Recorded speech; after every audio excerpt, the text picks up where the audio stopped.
Okay, welcome back, gents. Let's take a look at my 6-arc hand loads I have here. This is Speer 75 grain varmint bullets. We're going to see how well they do.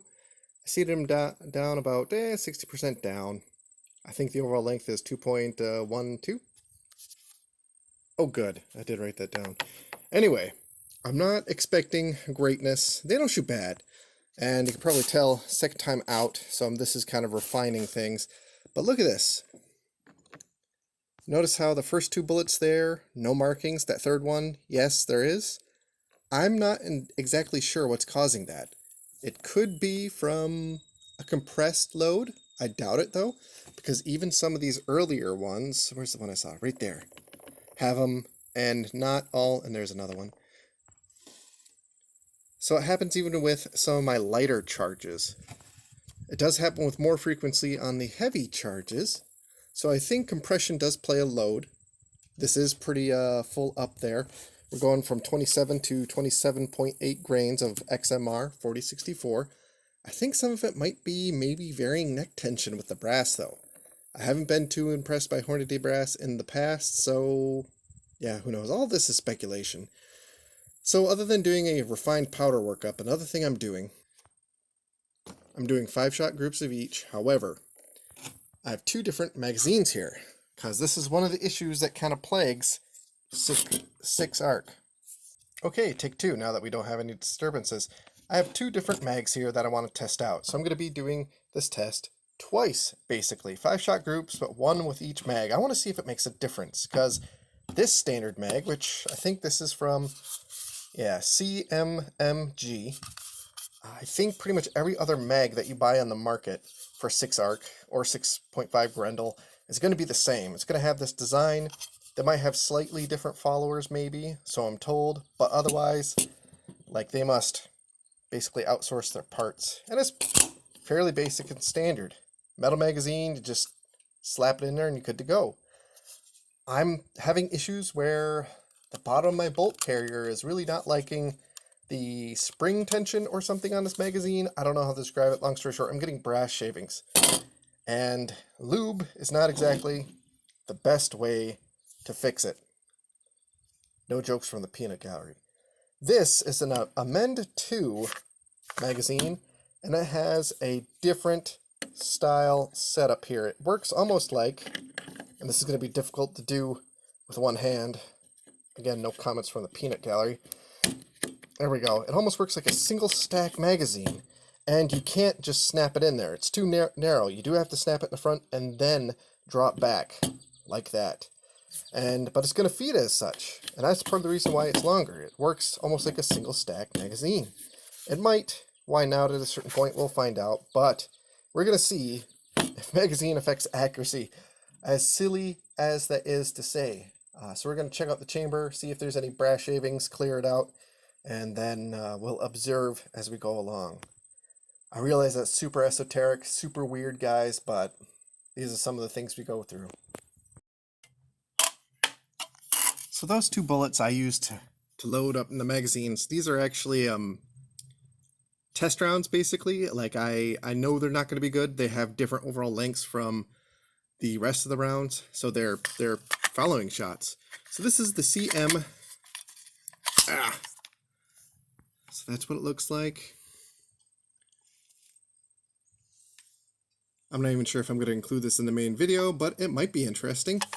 And then we'll do the magazine. 1 second. There we go. Perfect. So far, so good. And I am the only person out here on the range. So let's do a little bit of offhand firing. Also, I can show you guys what the muzzle blast on this muzzle brake looks like. So you ready? 1, 2, 3. Woo! That'll wake you up in the morning. Okay, now let's do the AMEND2. Anyway, okay, so this is the AMEND2. It's in there. It doesn't seem to be sitting any higher or lower. So let's see how things go when we drive that bullet home. Oh, is that a bullet problem? Might be. Let me take a look at things. I had to put the camera down so I could drop the magazine and take a look at the bullet, but I will describe to you what happened. Basically, the bullets were short enough, but also they had a very wide hollow point, and they're not conducive from loading for a magazine into an AR platform. They're really meant for like a 243 Winchester, something like that. I also had some loading issues from the CMMG magazine. You'll see that later in the video. But with the AMEND2 being kind of a single stack magazine, no, I was basically having a failure of the feed every time. And I learned that lesson very quick, and the end result is that the test ended up being modified, or rather scuttled, very quickly.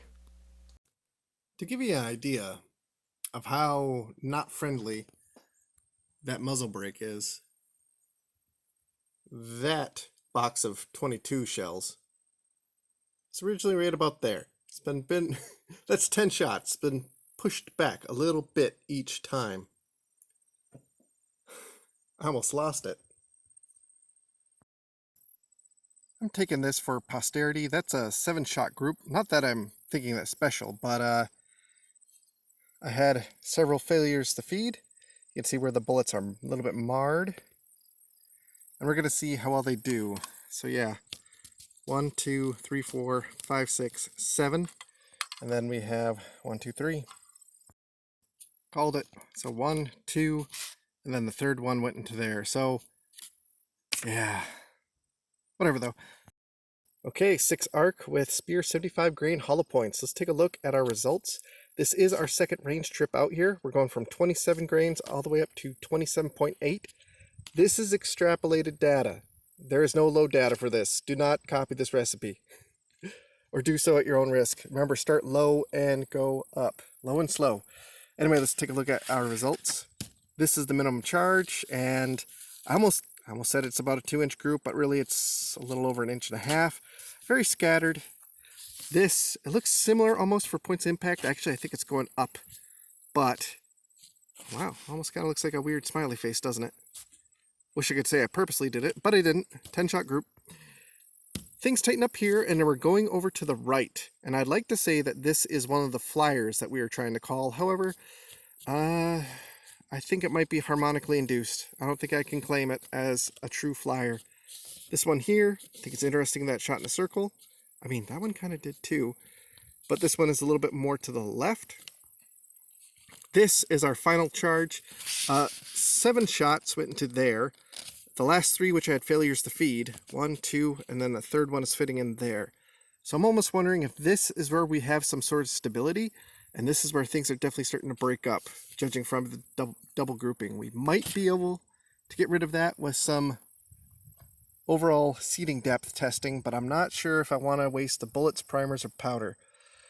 But you want to know something, this would be perfectly fine just for shooting coyotes. Really, I bought these bullets because they're cheap. 16 cents a pop, that's really hard to beat. So maybe I'll take some pictures with Range Buddy and see if we can come up with a better analysis, or maybe we'll just leave it at this. But either way, this isn't terrible, but this isn't great. And remember, these are 10-shot groups. Oh, by the way, I was originally going to do a magazine test also with this. Turns out hollow point bullets and this magazine do not mix, so that's going to be a mark against that magazine. There'll be a video on that later.